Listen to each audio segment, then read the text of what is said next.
Hi friends, இன்றைக்கி நம்ம பார்க்க போகிறது பூரி குருமா ரெசிபி தான் ஃப்ரெண்ட்ஸ். இது தேங்காயெலாம் போட்டு அரைச்சூற்றி வைக்கக்கூடிய பூரி குருமா. இது எப்படி செய்யணும் வீடியோக்குள்ளே போய் பார்க்கலாம் வாங்க. இதுக்காக நான் 4 உருளைக்கிழங்கை வாஷ் பண்ணி எடுத்துக்கிட்டேன். இப்போ இதை கட் பண்ணி வேக வச்சு எடுக்க போகிறோம். இந்த மாதிரி கட் பண்ணி போட்டோம்னா ஈஸியாக வெந்துடும். அதுக்காக தான் கட் பண்ணி எடுத்துக்கிட்டேன். ஒரு குக்கரில் கொஞ்சம் தண்ணி எடுத்துக்கிட்டேன். அதில் இந்த உருளைக்கிழங்கை போட்டு கொஞ்சமாக உப்பு மட்டும் லைட்டாக சேர்த்து கொஞ்சம் வேக விட்டு எடுத்துக்கலாம். இது நான் ஒரு 3 விசில் விட்டு எடுத்துக்க போகிறேன். வெந்த பிறகு காமிக்கிறேன். இன்றைக்கி நம்ம குருமா செய்கிறதுக்காக 3 வெங்காயம் எடுத்துக்கிட்டேன். இதை இந்த மாதிரி கட் பண்ணி எடுத்துக்கிறேன். ஸோ தோல் உரிக்கிறதுக்கு ரொம்பவே ஈஸியாக இருக்கும். அதுக்காகத்தான். இப்போ இதை தோல்லாம் உரிச்சிட்டு நீல வாக்கில் தான் கட் பண்ணி எடுக்க போகிறோம். இப்போ தோல் உரிச்சாச்சு. லைட்டாக கருப்பு கருப்பாக இருக்கிறதுனால நான் வாஷ் பண்ணி எடுத்துகிட்டு வந்துட்டேன். இப்போ கட் பண்ணிக்கிறேன். இந்த மாதிரி நீல வாக்கில் கட் பண்ணிக்கணும். கட் பண்ணும்போது ரொம்ப ஸ்லைஸாக கட் பண்ணுங்கள். ரொம்ப மொந்தமாக இருந்தால் குருமாக்கு நல்லா இருக்காது. இந்த மாதிரி ஸ்லைஸாக இருந்தால் நல்லாயிருக்கும். ஸோ கட் பண்ணி எடுத்தாச்சு. ஒரு பிளேட்டுக்கு ட்ரான்ஸ்ஃபர் பண்ணிடுறேன். சைட் பை சைடு நான் மாவும் பிசைஞ்சு வச்சுட்டேன். ரெடியாக இருக்குது பூரி மாவு. மேலே எண்ணெய் தடவி நான் ஒரு சைடு வச்சிட்றேன். கொஞ்சம் நேரம் ஊறட்டும். அடுத்து நம்ம அடுப்பில் வச்சுருந்தோம் இல்லையா, உருளைக்கிழங்கு வேக போட்டிருந்தது வெயிட் அடங்கிருச்சு. விசில் இப்போ இதை தண்ணி ரிமூவ் பண்ணிவிட்டு நான் தோலை உரித்து எடுத்துகிட்டு வந்துடுறேன். இப்போ உருளைக்கிழங்கை தோலை உரிச்சிட்டு எடுத்துகிட்டு வந்துட்டேன். இது ஒரு சைடு வச்சுக்கலாம். அதே மாதிரி நம்ம இது அரைச்சி ஊற்றி வைக்கக்கூறுமா, அதனால் அதுக்கு தேவையான இன்க்ரீடியன்ஸும் ஒரு பிளேட்டில் தனியாக எடுத்து வச்சிட்டேன். இது அப்புறம் பார்க்கலாம். இப்போ கடாய் ஒன்று அடுப்பில் வச்சுக்கிறேன். இதில் தேவையான அளவுக்கு எண்ணெய் சேர்த்திக்கிறேன். எண்ணெய் நல்லா ஹீட் ஆன பிறகு இதில் 1 டேபிள் ஸ்பூன் கடுகு உளுந்தம் பருப்பு போட்டுறேன். கூடவே தேவையான அளவுக்கு கடலைப்பருப்பு போட்டுடலாம். இப்போ இது நல்லா பொரிஞ்சு வரட்டும். அது வரைக்கும் வெயிட் பண்ணலாம்.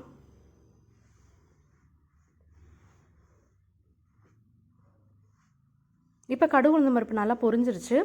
கடலைப்பருப்பும் கலர் மாறின பிறகு நான் அறுத்து வச்சுருக்க வெங்காயத்தை இதில் சேர்த்திக்கிறேன்.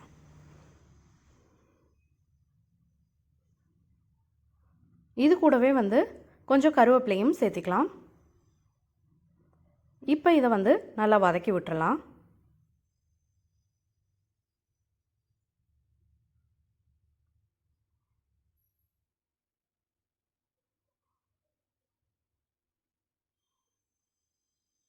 இப்போ பாதி உப்பு மட்டும் நான் சேர்த்திக்கிறேன். மீதி உப்பை அரைச்சி சேர்த்தும் போது நம்ம சேர்த்திக்கலாம். இப்போ இதை சேர்த்திட்டு நல்லா வதக்கி விட்டுறேன். வெங்காயமும் இப்போ உப்பு சேர்த்திருக்கிறதுனால சீக்கிரம் வதங்கி வந்துடும். 1 நிமிஷம் கழித்து நான் 1 டீஸ்பூன் சோம்பு சேர்த்திக்கிறேன்.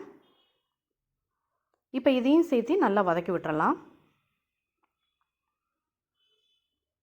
இப்போ இதிலே ஒரு துண்டு இஞ்சி எடுத்து நான் துருவி போட்டுக்கிறேன். சில பேர் கட் பண்ணி போடுவாங்க. என் குழந்தைய கட் பண்ணி போட்டோம்னா அதெல்லாம் பொறுக்கி வச்சுருவாங்க. அதனால் இதை துருவி போட்டோம்னா எப்படியும் அந்த இன்க்ரீடியன்ட் எல்லாம் சேர்ந்து தான் இருக்கும். ஸோ சாப்பிட்றதுக்கும் நல்லாயிருக்கும், வாயிலையும் தட்டுப்படாது. அதனால் இந்த மாதிரி துருவி போட்டுக்கிறேன். இப்போ இதை நல்லா வதக்கி விட்டுறலாம். இது நல்லா வதங்கி வர்ற வரைக்கும் நல்லா வதக்கி விட்டுட்டு சிம்லே வச்சுக்கோங்க. அடுப்பை நல்லா வதங்கி வந்துடும். இது வதங்குற கேப்பில் நம்ம அரைச்சி எடுத்துகிட்டு வந்துடலாம்.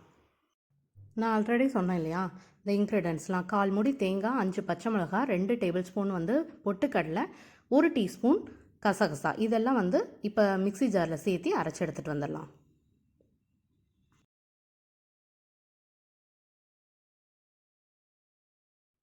இப்போ தண்ணி ஊற்றி இதை விழுதாக அரைச்சி எடுத்துகிட்டு வந்துடுறேன். எடுத்துகிட்டு வந்துட்டு உங்களுக்கு காமிக்கிறேன்.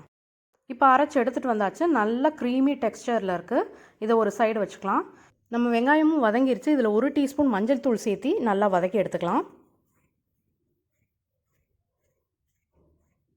இது நல்லா வதங்கின பிறகு நான் உருளைக்கிழங்கை மசிச்சு ரெடியாக எடுத்து வச்சுக்கிட்டேன். ஸோ மசித்த உருளைக்கிழங்கை இப்போ நான் இதில் சேர்த்திக்க போகிறேன்.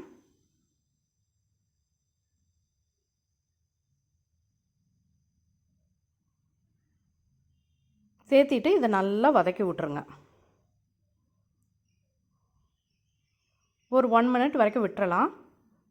இப்போ 1 நிமிஷம் ஆயிடுச்சு. திருப்பியும் வதக்கி விட்டுட்டு லைட்டாக மட்டும் நான் இதில் வந்து தண்ணி மட்டும் தெளிச்சுக்கிறேன். தெளிச்சுட்டு ஊற்ற வேணாம், லைட்டாக தெளிச்சுட்டு மறுபடியும் மட்டும் பரட்டி விட்டுறலாம். அடுத்து நம்ம அரைச்சி வச்சுருக்க விழுதை ஊற்றிட்டு தண்ணி ஊற்றத்தான் போகிறோம், அதனால் தேவையில்லை. இப்போ நல்லா வதக்கின பிறகு நம்ம அரைச்சி வச்சுருக்க விழுதை வந்து இதில் சேர்த்திடலாம். சேர்த்திட்டு இப்போ மிக்ஸி ஜாரை மட்டும் அலசிட்டு தண்ணி சேர்த்திருக்கேன். ஒரு 1 நிமிஷம் கழித்து தேவையான அளவுக்கு தண்ணி சேர்த்திக்கலாம். இப்போ 1 நிமிஷம் ஆயிடுச்சு. நான் தேவையான அளவு தண்ணி சேர்த்திட்டேன். சேர்த்திட்டு நல்லா கிளறி விட்டுருங்க. இந்த டிஷ்ஷோட ஸ்பெஷாலிட்டியே வந்து பார்த்திங்கன்னா, நம்ம தேங்காய், பொட்டுக்கடலை, அதுக்கப்புறம் கசகசா சேர்த்து அரைச்சி ஊற்றுறதுனால ஃப்ளேவரும் நல்லா இருக்கும், கொஞ்சம் கெட்டித்தன்மையாக இருக்கும், அந்த டேஸ்ட்டும் வந்து பக்காவாக இருக்குங்க. இப்போ இதுக்கு தேவையான மீதி உப்பையும் நான் சேர்த்திட்டு நான் வந்து கலந்து விட்டுறேன். இப்போ வந்து குருமா வந்து கொதித்து ரெடி ஆயிடுச்சு. பச்சை வாசனையும் போயிடுச்சு, நல்லா கெட்டி ஆயிடுச்சு. ஸோ இந்த ஸ்டேஜில் நம்ம கடைசியாக கொத்தமல்லி தூவி கலந்து விட்டு இறக்கி வச்சிட்டோம்னா நம்மளோட சூப்பரான அரைச்சி விட்டு வச்ச குருமா ரெடி ஆயிடுச்சு, பூரி குருமா. அடுத்து நம்ம பூரி போடலாம். நான் ஆல்ரெடி அடுப்பில் எண்ணெய் வச்சு ஹீட் பண்ணி எடுத்துக்கிட்டேன். ஸோ அதனால் டக்குன்னு நம்ம பூரி போட்டு எடுத்துடலாம். எப்போயுமே பூரி போடும்போது எண்ணெய் நல்லா ஹீட்டாக இருக்கான்னு பார்த்துக்கோங்க, அப்போ தான் ப்ளஃபியாக வரும். அண்டு இந்த பூரி எப்படி போடுறது, ப்ளஃபியாக எப்படி வரணுங்கிறது நான் சேனலில் போட்டிருக்கேன், வேணும்னா செக் பண்ணி பார்த்துக்கோங்க. நான் கார்ட்ஸ்லையும் கொடுக்குறேன், என் கார்டில். அண்டு இதே மாதிரி எல்லா பூரியும் போட்டு எடுத்துகிட்டு வந்துடுறேன். நம்மளோட சூப்பரான குருமா ரெசிபி வந்து ரெடி ஆயிடுச்சு. நம்ம அரைச்சி விட்டு பண்ணதுனால இந்த டேஸ்ட் வந்து ரொம்ப பக்காவாக இருக்கும். அண்டு பூரியும் வந்து சூடாக ரெடி பண்ணி வச்சுட்டேன். இந்த காம்பினேஷன் பார்த்திங்கன்னா ரொம்பவே டேஸ்ட்டாக இருக்கும். நம்ம சேனல்லே ஆல்ரெடி வந்து சிம்பிளாக ஹோட்டல் ஸ்டைலில் பண்ணக்கூடிய குருமா ரெசிபியும் அண்டு பூரி வந்து ரொம்ப சாஃப்டாக ப்ளஃபியாக வர்றது எப்படிங்கிற வீடியோஸும் அப்லோட் பண்ணியிருக்கேன். உங்களுக்கு வந்து கார்ட்ஸ்லேயும் டிஸ்கிரிப்ஷன்லையும் தரேன், போய் செக் பண்ணி பார்த்துக்கோங்க. இதே மாதிரி நீங்களும் ட்ரை பண்ணி பாருங்கள். ட்ரை பண்ணி பார்த்துட்டு எப்படி வந்துச்சுங்கிறத மறந்துடாமல் கமெண்ட் செக்ஷனில் கமெண்ட் பண்ணுங்கள். இந்த வீடியோ உங்களுக்கு பிடிச்சிருந்தா என் வீடியோவை லைக் பண்ணுங்கள், ஷேர் பண்ணுங்கள், கமெண்ட் பண்ணுங்கள். என் சேனலுக்கு நீங்கள் புதுசாக இருந்தால் என் சேனலை சப்ஸ்கிரைப் பண்ணிக்கோங்க. கூடவே இருக்க பெல் ஐக்கானை மறந்துடாமல் கிளிக் பண்ணிக்கோங்க. இன்னொரு வீடியோவில் பார்க்கலாங்க. Until I meet, it's signing off from Mechutla. Thank you. Bye.